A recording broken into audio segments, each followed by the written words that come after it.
पहली बात क्योंकि मिरर, मिरर मतलब दर्पण, मिरर या दर्पण है क्या, ठीक है।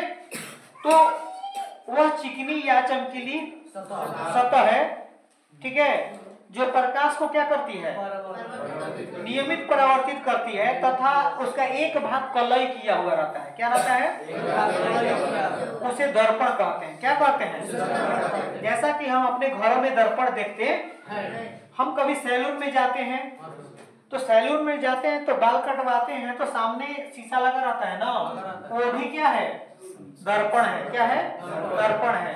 हर सैलून में तरह तरह के दर्पण लगे होते हैं, लेकिन अगर चाहिए तो सैलून वालों को अवतल दर्पण लगवाना चाहिए। अवतल दर्पण की कुछ खासियत है, वो क्या है ना कि जो छोटा छोटा दाढ़िया रहेगा ना वो बड़ा बड़ा दिखाई देता है, जिससे दाढ़ी बनाने में क्या रहेगा, आसानी लगता है, ठीक है। आसानी से देख लोगे ना कि अरे यहाँ पे दाढ़ी छूटा हुआ है, बना लेंगे।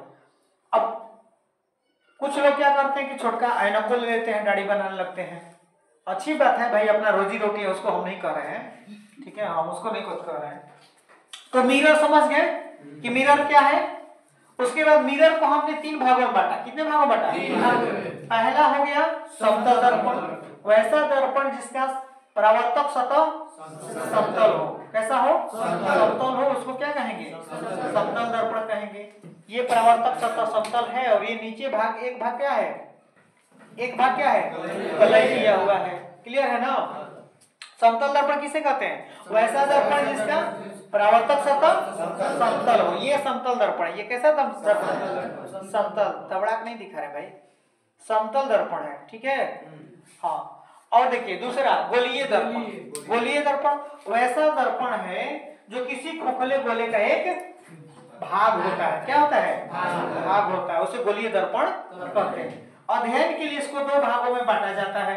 एक हो जाता है उत्तल दर्पण और एक होता है अवतल दर्पण। उत्तल दर्पण जो है आपका, ठीक है, इसका परावर्तक सतह उठा हुआ रहता है, उभरा हुआ रहता है। इसको हम लोग कॉन्वेक्स मिरर या अपसारी दर्पण भी कहते हैं। क्लियर। अब कोई परिभाषा पूछ दे तो बता देंगे ना। गोलीय दर्पण का वह भाग जिसका परावर्तक सतह है उभरा हुआ हो उसे क्या कहते हैं, उत्तल दर्पण कहते हैं। उत्तल दर्पण को एक और नाम से संबोधित किया जाता है, अपसारी। क्या कहते हैं इसको, अपसारी। भाई अपसारी काहे कहते हैं, अपसारी इसलिए कहते हैं कि ये प्रकाश को फैलाने का काम करता है, ठीक है। इसका दूसरा भाई है अवतल दर्पण। अवतल दर्पण को कहते हैं कॉनकेव मिरर। क्या कहते हैं, कॉनकेव मिरर। कॉनकेव मिरर उसे कहते हैं जिसका परावर्तक सतह धंसा हुआ हो। क्या हो, धंसा हुआ हो और एक भाग कलई किया हुआ हो, तो उसे क्या कहते हैं, अवतल दर्पण या कॉनकेव मिरर। दैट इज अभिसारी दर्पण। इसको अभिसारी दर्पण भी कहा जाता है क्योंकि यह प्रकाश को एक बिंदु पर क्या करता है, अभिसरित करता है, ठीक है। चलिए, इन दोनों भाइयों के बारे में तो जान चुके हैं। अब रहा बात इनके बारे में कुछ और विशेषता जान सकते हैं, जैसे आखिर अवतल दर्पण। ध्यान दिया करो भाई, टाइम कम फिक्स कर दिया।